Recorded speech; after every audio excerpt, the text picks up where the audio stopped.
Pertanyaan ini sama untuk semua pasangan calon dan dijawab secara berurutan.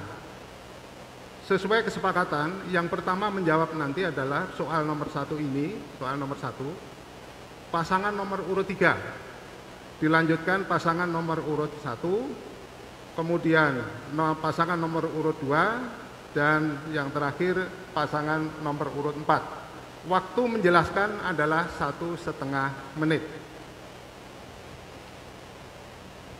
Saya hanya akan membacakan 1 kali saja. Sesuai dengan visi dan misi Bapak Ibu sekalian, bahwa untuk meningkatkan mutu masyarakat Kotim, modal utama masyarakat yang sehat, terdidik, tersedianya lapangan kerja. Data statistik yang ada menunjukkan derajat kesehatan masyarakat masih belum memuaskan, terlebih di masa pandemi COVID saat ini. Tingkat pendidikan masyarakat rata-rata hanya setingkat SMP, 8,2 tahun. Pun lapangan kerja masih terbatas jika dilihat angka pengangguran. Pertanyaannya, jika Bapak Ibu terpilih, apa program strategis dan program teknis guna mengangkat derajat kesehatan, utamanya menekan pandemi COVID-19, tingkat pendidikan masyarakat, dan lapangan pekerjaan yang cukup? Saya persilahkan pasangan nomor urut 3. Ya, terima kasih Bapak Ibu sekalian. Perlu kami jelaskan tentang program apa yang kami sampaikan tadi, bahwa misi kami ke depan adalah tata kelola pemerintahan yang baik, berbasis informasi dan teknologi, menuju pemerataan pembangunan dengan mendorong ekonomi kerakyatan. Sehingga apa yang kami sampaikan tadi terkait dengan kesehatan, yang pertama adalah bagaimana kita memaksimalkan pelayanan kesehatan, terutama untuk rumah sakit, untuk puskesmas dan pustu. Kita akan memberikan sistem pelayanan terbalik, di mana selamatkan nyawa dulu, obat yang sakit dulu, tangani pasien dulu, baru kita bicara administrasi. Kedua, kita juga akan melengkapi berbagai sarana personal fasilitas tentang kesehatan, termasuk kita akan mendorong berdirinya rumah sakit swasta yang ada di Kabupaten Kutai Timur. Juga tentang pendidikan, di mana kita telah memberikan kedepannya 1.000 beasiswa kepada masyarakat Kutim dalam rangka untuk peningkatan sumber daya manusia Kabupaten Kutai Timur 5 tahun ke depan. Terkait dengan ekonomi, Bapak dan Ibu sekalian, bahwa Kabupaten Kutai Timur 60% status masyarakat kita adalah petani.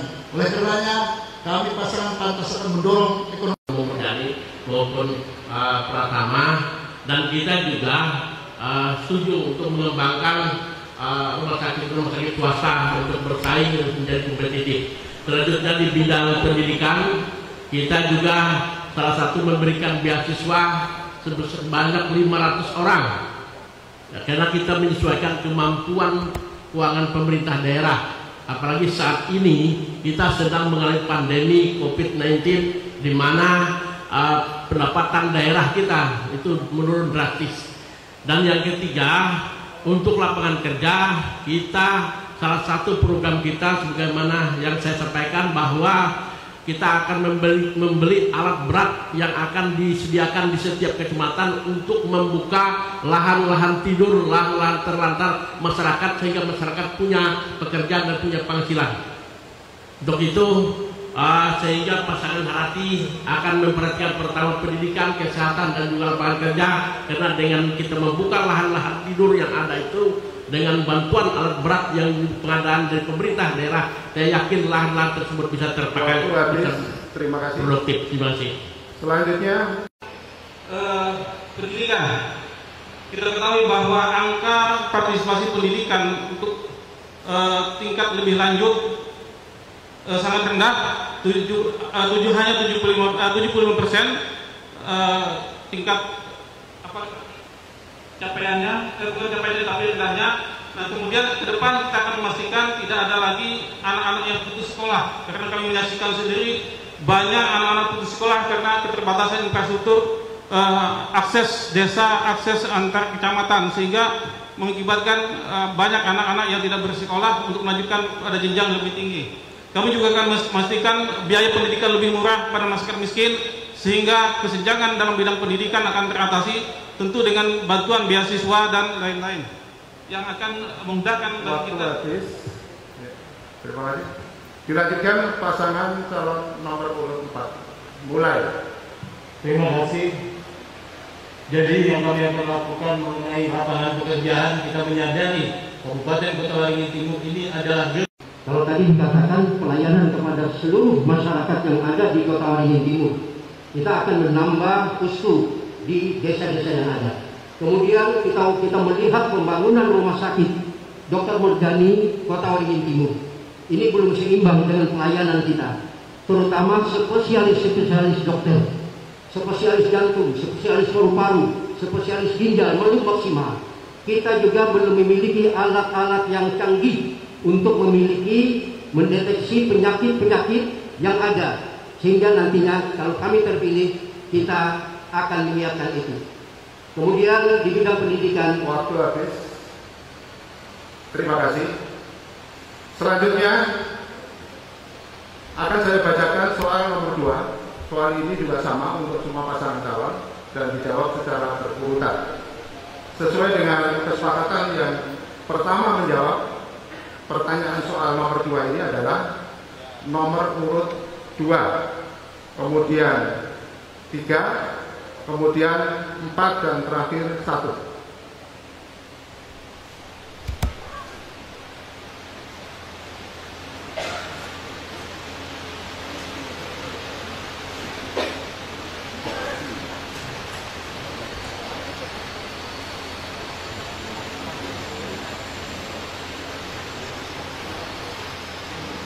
Saya hanya akan membaca satu kali saja. Kabupaten Kota Waringin Timur saat ini masih menghadapi tantangan berupa ancaman kebakaran hutan, penggundulan hutan, pencemaran air sungai akibat limbah masyarakat yang hidup di bantaran sungai, limbah pabrik, masih seringnya banjir baik di lingkungan pemukiman maupun sungai, serta penambangan bahan galian ilegal. Ditambah lagi kondisi infrastruktur yang masih kurang baik. Berdasar indeks masa pembangunan tahun 2020, Peti masih memiliki status desa tertinggal dan sangat tertinggal. Penyebab dari kondisi itu semuanya bermuara pada kepentingan ekonomi masyarakat. Pertanyaannya, jika Bapak Ibu pasangan calon terpilih dan mendapat amanah menjadi Bupati dan Wakil Bupati Kota Waringin Timur, apa program strategis dan untuk memajukan ekonomi desa, memperbaiki infrastruktur serta pelestarian hutan dengan basis kearifan lokal? Sesuai dengan apa yang sudah saya sampaikan tadi, saya persilakan pasangan calon nomor urut 2 mulai.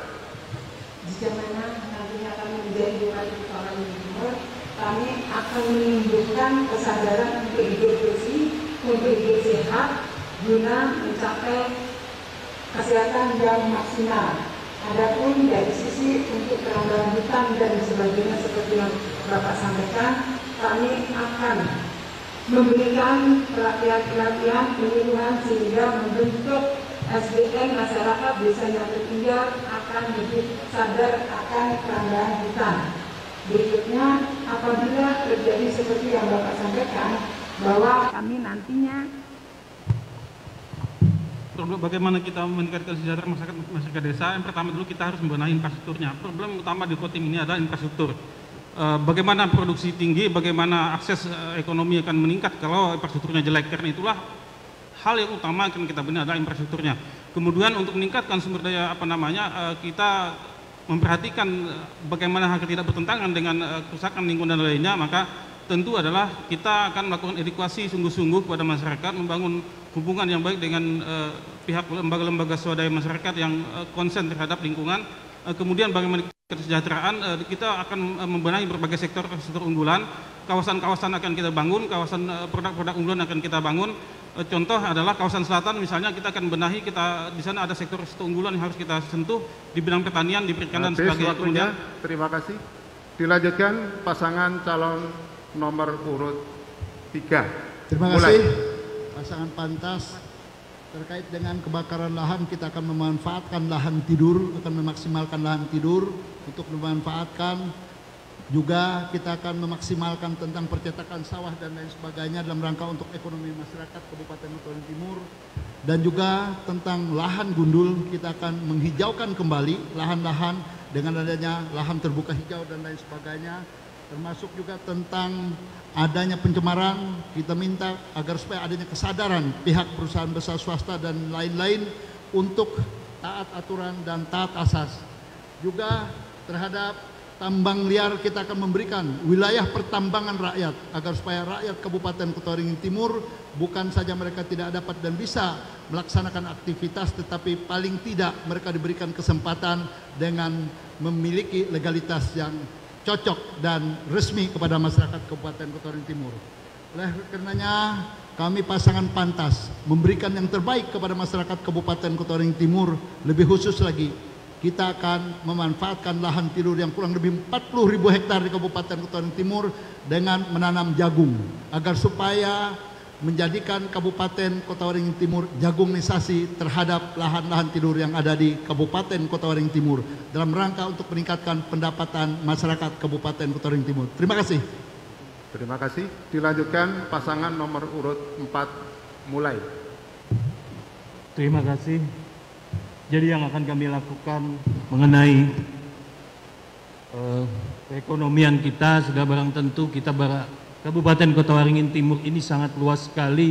Yang pertama akan kami lakukan yaitu menginventarisir, mendata di mana lahan tidur, kita manfaatkan untuk pertanian kita, mengenai infrastruktur juga, di mana kita di kota di sini bencana kebanjiran, tentunya kita akan benahi drainase saluran, dan ini juga menjadi program prioritas kami, artinya pemerataan infrastruktur, dan juga kami bekerja sama tentunya memaksimalkan pihak ketiga kita yang dimana di sini membantu infrastruktur kita ke depan, yang dimana untuk masyarakat kita Kabupaten Kotawaringin Timur, dan juga kita tentunya mempermudah usaha-usaha masyarakat yang dimana di situ malah salah perizinan, dimana kami di sini pasangan Kotim Bercahaya menyadari bahwa kita masyarakat Kabupaten Kotawaringin Timur sangat luar biasa sekali.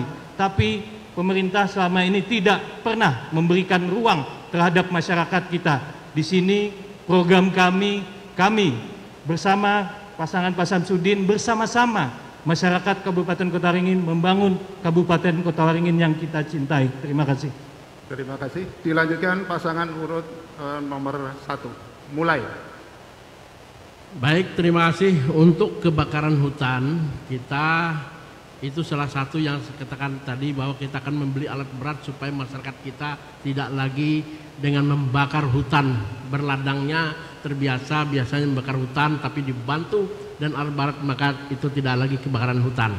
Yang kedua juga kita akan menggalakkan hutan tanaman rakyat, di mana hutan tanaman rakyat ini bisa tanaman yang jenis komoditis misalnya sawit, tapi digabungkan dengan tanaman keras sehingga kelestarian hutan itu bisa tetap terjaga. Terhadap penambang liar ini juga kita akan bina, di mana kesadaran mereka, karena ini merupakan salah satu lapangan kerja. Nanti kita akan bantu agar memberikan wilayah pertamanan rakyat yang memang sesuai dengan tata ruang bahwa itu wilayah pertamanan rakyat, sehingga mereka tidak secara sporadis di sungai dan di mana-mana akan merusak lingkungan. Ini akan kita bina. Terhadap infrastruktur terutama jalan untuk menembus isolasi desa, itu kita akan bekerja sama dengan khususnya perusahaan-perusahaan besar swasta yang ada, karena pemerintah daerah tidak mungkin membiayai semua itu, tapi bekerja sama dengan program-program yang ada di perusahaan-perusahaan besar, baik itu pertambangan, perkebunan maupun HTI. Nah, jadi ini untuk bisa bersama-sama membuka isolasi daerah tersebut. Terima kasih. Hadirin sekalian, selesai sudah segmen yang kedua. Kita akan lanjut pada segmen yang ketiga, tapi sebelumnya mari kita istirahat sejenak.